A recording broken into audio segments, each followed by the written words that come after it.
Imagine a world where Apple, the tech behemoth defining our digital lives, was a punchline, a decaying empire, teetering on the brink of absolute collapse, its visionary founder expelled years earlier. This wasn't some alternate reality. This was Apple in the mid-1990s, a chaotic, rudderless ship drifting into an abyss. But what truly plunged this iconic company into such a desperate state, and how close did it come to disappearing forever? To understand this slow, agonizing descent, we have to rewind to Apple's earlier, seemingly invincible days. The Macintosh had revolutionized computing, making technology accessible and beautiful. Apple was seen as the underdog, the innovator, the company that challenged the status quo. For years, they enjoyed incredible profit margins, a dedicated community, and a reputation for design excellence. They had cornered the education and creative professional markets, building a loyal following that bordered on zealotry. The company was flush with cash, almost notoriously so, fostering an internal culture of comfort that would prove to be its undoing. This financial cushion, often referred to as golden handcuffs, began to stifle the very innovation that had made Apple great. Engineers, secure in their high salaries and lavish perks, lacked the urgency to push boundaries. Decision-making became convoluted, bogged down by internal politics and fiefdoms. The company, once a cohesive unit, started to fracture into warring tribes, each protecting its own turf. This internal erosion, hidden beneath layers of past success and a booming market, was the first tremor of the earthquake to come. Management, without the guiding hand of a strong singular vision, began to lose its way, and the market, ever hungry for the next big thing, was ready to leave Apple behind.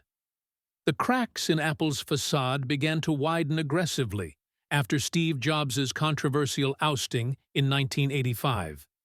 What followed was a carousel of CEOs and a baffling array of product decisions that systematically eroded Apple's core identity.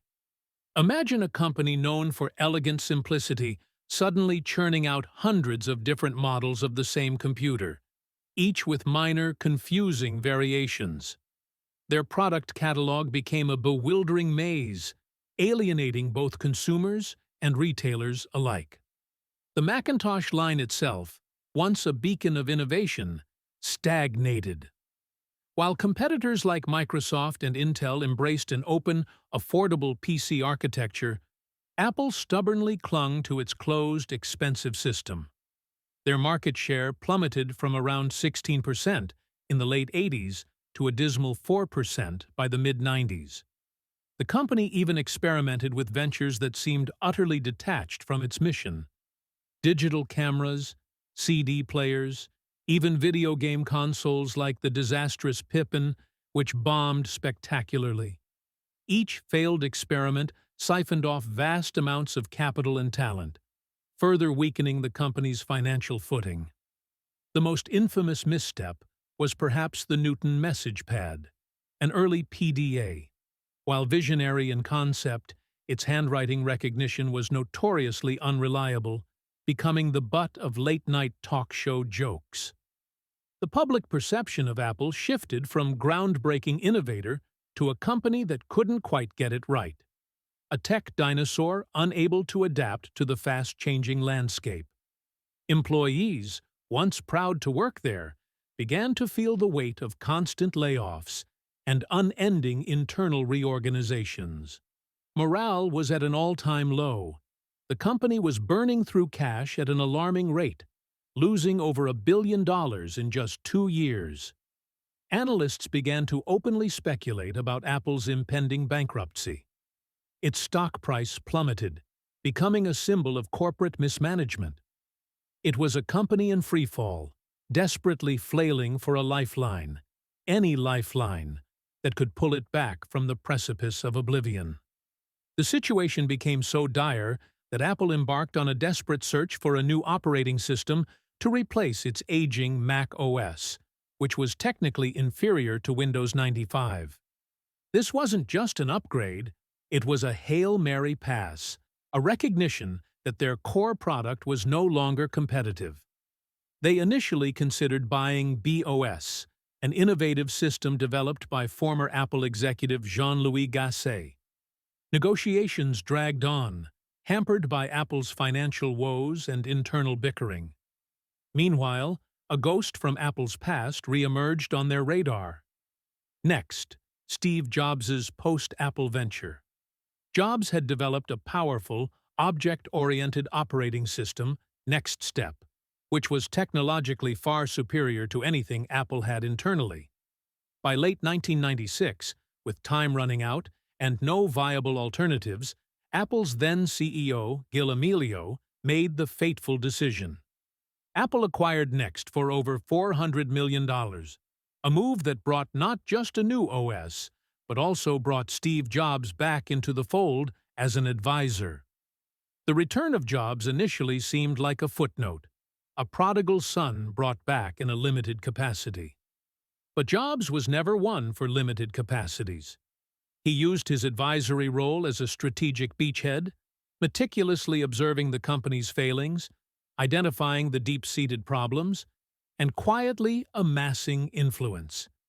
This wasn't just about integrating an operating system, it was a Trojan horse. Jobs, the master manipulator, was back inside the gates, and his vision, tempered by years of experience and his success at Pixar, was clearer and more ruthless than ever.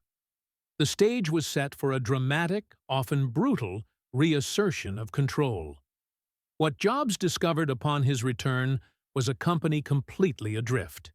It was bloated with too many products, too many divisions, and a near-total absence of focus. Apple was selling everything from printers and servers to digital cameras and personal digital assistants, none of them exceptional, most of them losing money. He recognized that drastic, immediate action was needed, not incremental changes. Jobs wasted no time. His first move was to gain absolute control, outmaneuvering Gil Amelio and securing the interim CEO position. He immediately began a ruthless pruning of Apple's product lines, slashing 70% of the entire portfolio, including much-loved but unprofitable products like the Newton and the Pippin.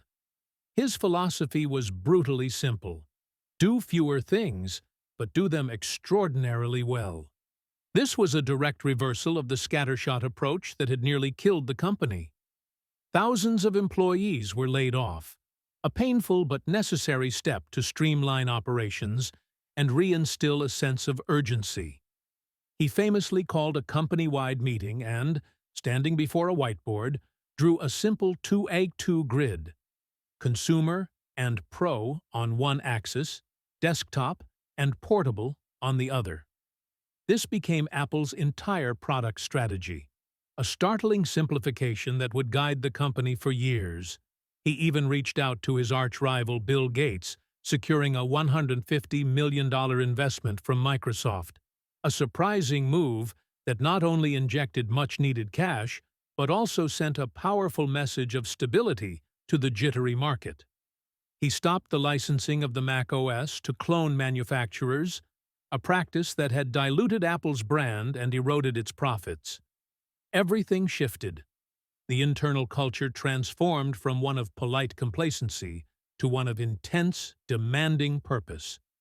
Jobs, with his legendary temper and uncompromising vision, began to instill a sense of fear and exhilaration, pushing employees to achieve what they thought was impossible.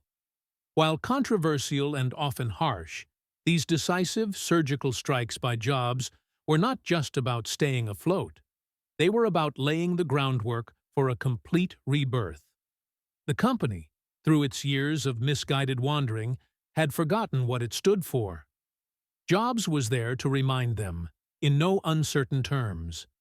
The dark days were drawing to a close, and a new era, defined by simplicity, elegance, and unparalleled user experience, was about to begin.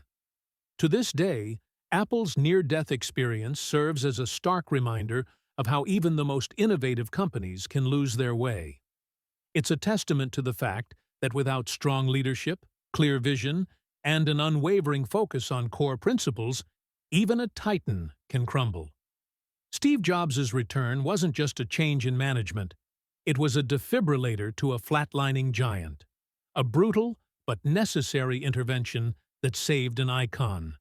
The lessons learned from this tumultuous period continue to reverberate, shaping not just Apple, but also how countless other tech companies approach innovation, strategy, and leadership.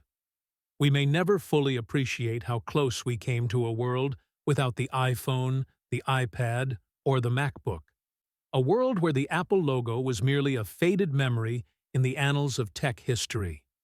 If you want more stories of corporate drama and incredible turnarounds, the next video explores the near bankruptcy of Marvel Comics and how one man's gamble brought Iron Man and the Avengers to global dominance. Make sure you don't miss it.